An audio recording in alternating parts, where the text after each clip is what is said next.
我叫阿当努阿列夫，你可以叫我阿当。Hi, Assalamualaikum. My name is Nur Hasbanisa binti Hasan. Hola, mi nombre es Juan Natasha Kairunisa binti Wan Hasan. Hello, my name is Tengku Nur Salsabila binti Tengku Ibrahim.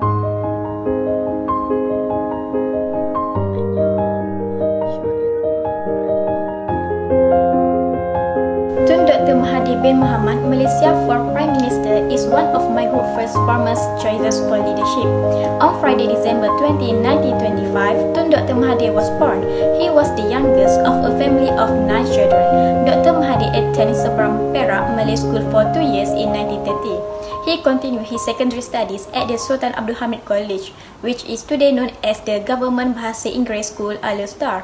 In 1945, he graduated from Senior Cambridge with honors, married with a girl named Siti Hasmah Muhammad Ali, now Tun Dr. Siti Hasmah. This happy family couple has been blessed with a baby of 7, which is Marina, now Datin Paduka Marina, Mirzan, Melinda, Mohzani, now Datuk Mohzani, Mukris, and now will be Datuk Mukris, Maizura, and Mazhar. Datuk Seri Dr. Mahathir Mohamad, Malaysia fourth Prime Minister, is widely regarded as the best Prime Minister Malaysia has ever had. He is also a well-known political figure who served as Prime Minister of Malaysia for 21 years, making him the country's longest-serving Prime Minister and one of the Asia's longest-serving leaders. He began his government career as Education Minister in 1974, rose to Deputy Prime Minister in 1976, while still holding the Education Ministry, and then abandoned the education portfolio for the trade and industry role in 1978. At the age of 55, Tun Dr. Mahathir was elected Prime Minister of Malaysia on July 16, 1961. Malaysia experienced fast economic growth and social reform during his leadership, allowing the country and its people to compete with the rest of the world. After 22 years as Prime Minister, he stood down on October 13, 2003 and was succeeded by Datuk Seri Abdullah bin Haji. Yes, now you with me, Adam, for important lesson we can learn from Tun M leadership. First of all, he listened to voice of his people. He know how important of his people voice, especially young voice. Tun M claims that he is good listener and he is good at stole ideas. For Tun M itself, by listening, we can generate new ideas, we can learn more things, even we can get a new objective to achieve. Second of all, be bold and have a strong attitude. As the oldest Prime Minister in the world, many people regard that Tun M as a fearless and outspoken leadership who is always have a solid decision making. He is a trustworthy and he has a remarkable level of discipline, particularly in terms of punctuality. And last but not least is lead by the others. For Tun M, if you want to change people, we need to change ourselves first. As we know, he introduced punch card system for civil servants when he first time became a Prime Minister, because for him, he need to show what he can do. He changed the system itself to change others. It's such a remarkable things that he do. And you can see how disciplined he is, how punctual he is, how he respect the time, how he respect the others, and how he communicate and listen to others. That all we can learn from Tun M leadership. First, like I said before, is he listen to the others. We need to have a be bold and have a strong attitude, and we need to lead by example. About the power of uniting. The power of uniting, which Dr. Mahathir Mohamad devised and promoted the concept of Bangsa Malaysia to give Malaysians a sense of identity and to encourage unity among Malaysians. He brought the four parties together to form a single coalition for the 14th general election. By doing so, he decreased voter confusion and lowered the dispersion of votes. As a result, voters did not have to choose between the four parties. Instead, they had to select a single united party.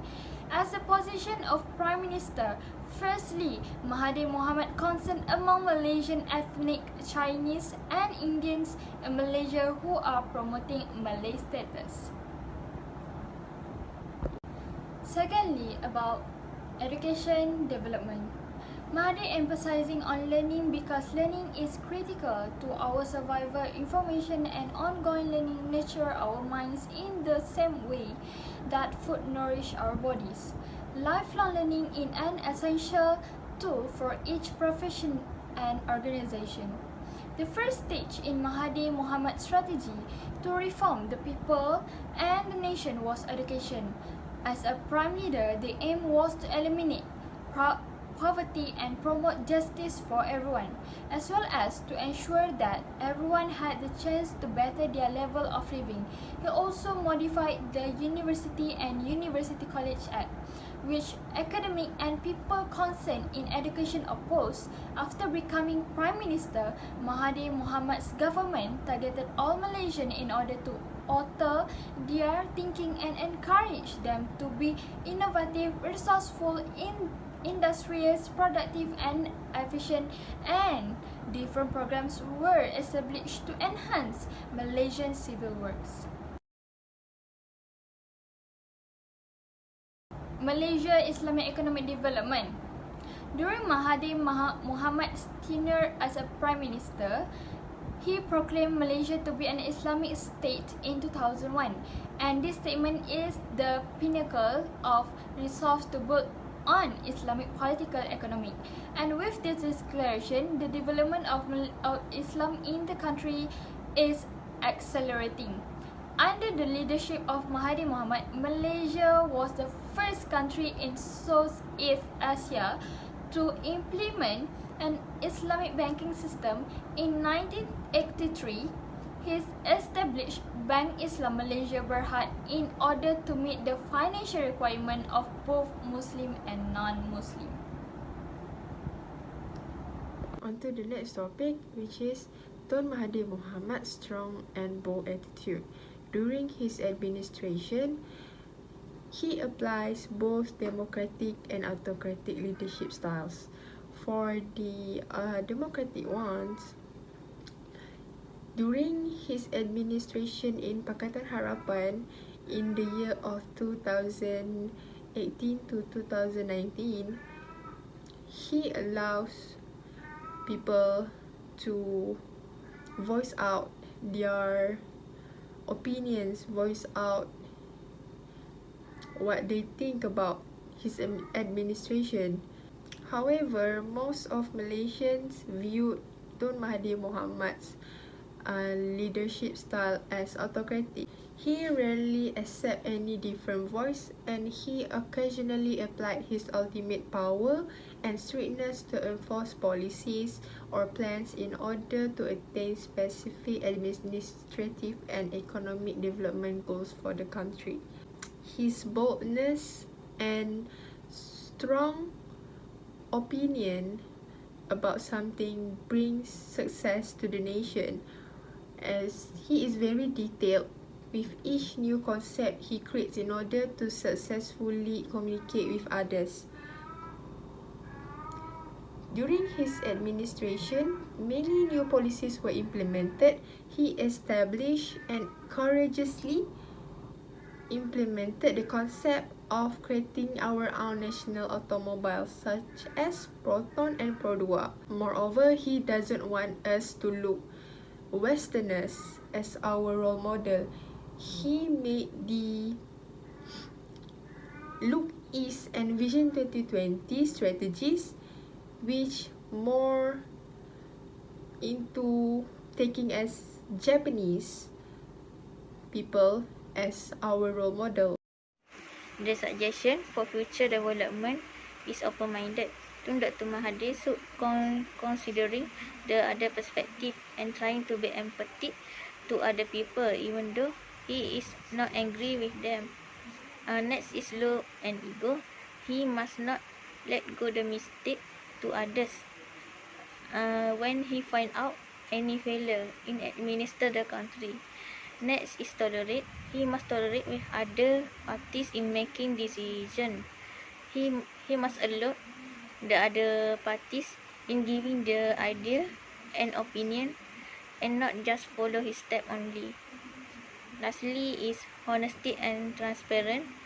He must administer the country with honesty and transparent without any cronyism and corruption that can be tarnish the image of the country.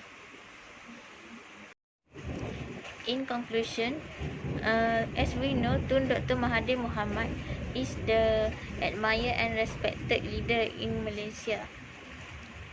We should take him as a role model because he has made many contributions to the country and community. His leadership also can be example to others in achieve the performance for the future development. That's all from us. Thank you.